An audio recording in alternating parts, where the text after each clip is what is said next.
السلام عليكم ورحمة الله وبركاته. كسو دوادا يسمي ياسين channel. هدي aad hore inoola joogtay muuqaalka like taani ilaawina hadii aad nagu cusubtiin subscribe-ka nagu caawi si uu idin soo gaaro muuqaalada aan soo gudbino halkan ee ku saabsan arrimaha caafimaadka iyo dhammaan waxyaabaha la xiriira culuumta caafimaadka. maanta waxaan sii wadi doonaa maadadii barashada daawada ama pharmacology-ga qaybtii aan uga hadlaynay barashada dawooyinka xanuun baabi'iyaasha loo yaqaano. maanta waxaan ka hadli doonaa 3 daawo oo kamid ah daawooyinka xanuun baabi'iyaasha kamid ah. xanuun baabi'iyaasha waxa usoo qaybinay 2 qaybood, qayb la dhaho opioid iyo non opioid.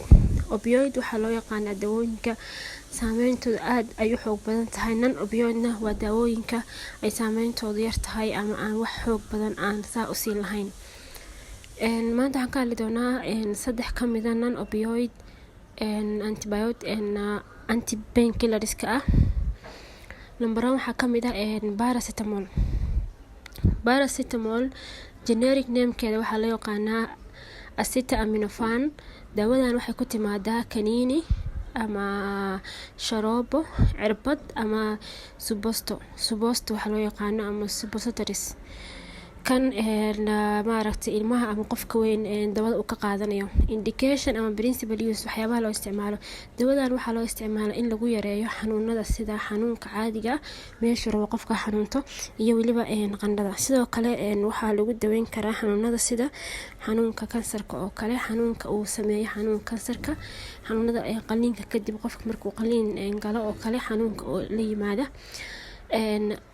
qiyaasta laga qaadan karo daawadani waxay ku xiran tahay da'da qofka, miisaanka qofka, laakiin garaamka laga isticmaali karo daawadan waa garaamyada kala ah 25 mg, 10 mg, 120 mg, 100 mg, 120 mg iyo 500 mg. afartaas miligram mid kamid ah baa la qaadan karaa. side effects waxa la waa jirta ay daawadan leedahay. side effect waxaa kamid ah dhibaatada ay keeni karto daawadan waxaa kamid ah dhibaatada u weyn ma aha, laakiin qofku xoogaa dareemayo inuu xoogaa walaaqmay oo kale markuu daawada qaato. haddaba side effects-ka waxaa kamid ah qofka inuu yeesho lablabo, waxaa loo yaqaan nausea, matag, vomiting, cuntada oo istaagta, loss of appetite, calool xanuun, stomach pain, kaadida oo isbedesha, changing urine. berkeshanka qofka la rabo inuu ka taxadaro waxa weeye taxadar inaad la qaato talada ama waanada dhakhtarka uu kugu soo jeedinayo oo aadan dawada paracetamolka aadan qaadan qiyaas tiro badan ama xaddi tiro badan oo aan maaragtay lagu talagalin. tusaale ahaan oo inaa maalintii 4 saac gudaheed 3 xabo qaadatid aad bay qofka dhowti waxay sumaanaysaa beerkiisa marka inuu uga taxadaro qaadashada badan ee daawooyinka ee aanan daruuriga ahayn. food interaction daawadani cunto saameyn kuma lahan oo cunto kasta waad la qaadan kartaa insha Allah.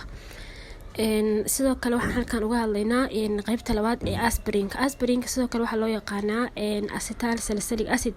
daawadan waxaa loo isticmaalaa in lagu yareeyo xanuunka, qandhada, bararka iyo weliba caabuqa. bararka oo loo yaqaano inflammatory iyo caabuqa waa inflammation. xaaladaha kale ee loo isticmaalo aspirinka lagu daweeyo waxaa kamid ah qandhada lafaha, rheumatic fever-ka, wadna xanuunka, heart attack iyo weliba dhiig xinjirowga blood clots waxa loo yaqaano.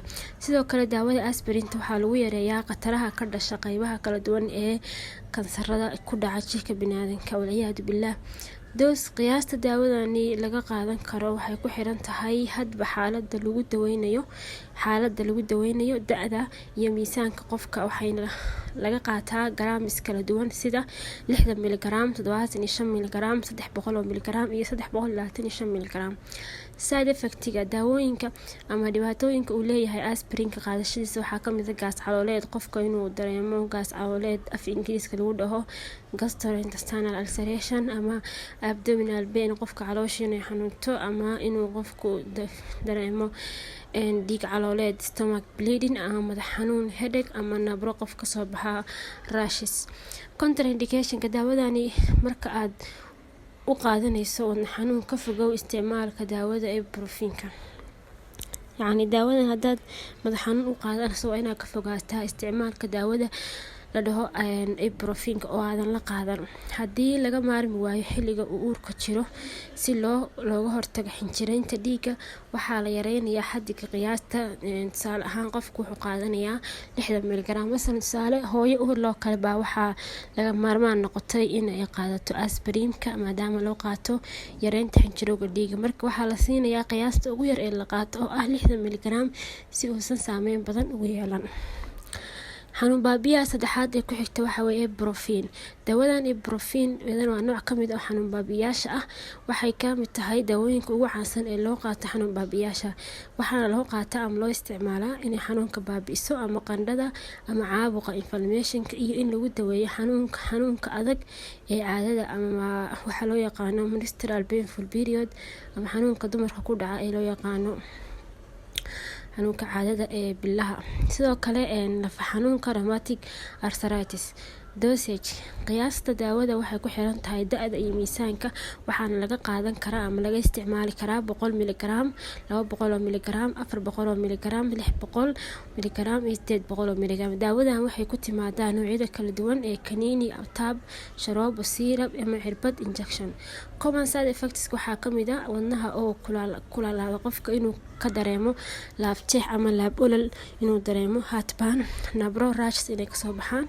Saameynta ay daawadan leedahay waxaa ka mid ah gaas calooleed, gastrointestinal. Sidoo kale waxaa dhici karta kelyaha oo istaaga qofka, kidney failure waa hadduu iska badiyo. Sidoo kale beerka oo istaaga, liver failure ama shaqada beerka oo istaagta.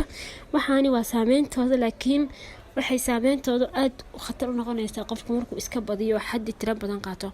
Contraindication daawadan lama siin karo hooyada uur kale iyadoo laga baqayo in uu saameyn balaaran ku yeesho hooyada iyo cunugeeda.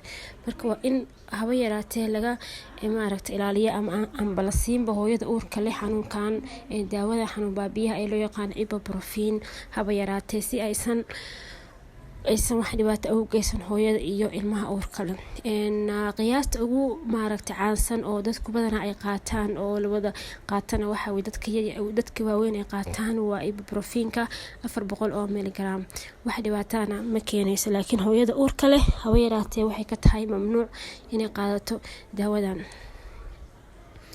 haddaba qaybteeni maanta ku saabsaneed ama aan ku eegaynay xanuun baabiyaasha daawooyinka ugu caansan ee la qaato iyo qaybaha ay u kala baxaan iyo daawooyinkaas qiyaastooda, intaas bay ku eg tahay. haddii wax su'aalo aad qabtid fadlan qaybta commentiga iigu soo reeb. haddii aad muuqaal ka heshay like-tan uga caawi si uu dad badan u gaaro. haddii aad qabtid fikrado kale oo ku saabsan mawduucan ama mawduucyo ay jiraan inaad xiiseynaysidna qaybta commentiga igula wadaag, waan kasoo hadli doonaa insha Allah haddii Ilaahay idmo. qaybteeni maanta intaas ay ku eg tahay muuqaalkii waa naga intaas. Assalaamu calaykum waraxmatullaahi wabarakaatuh.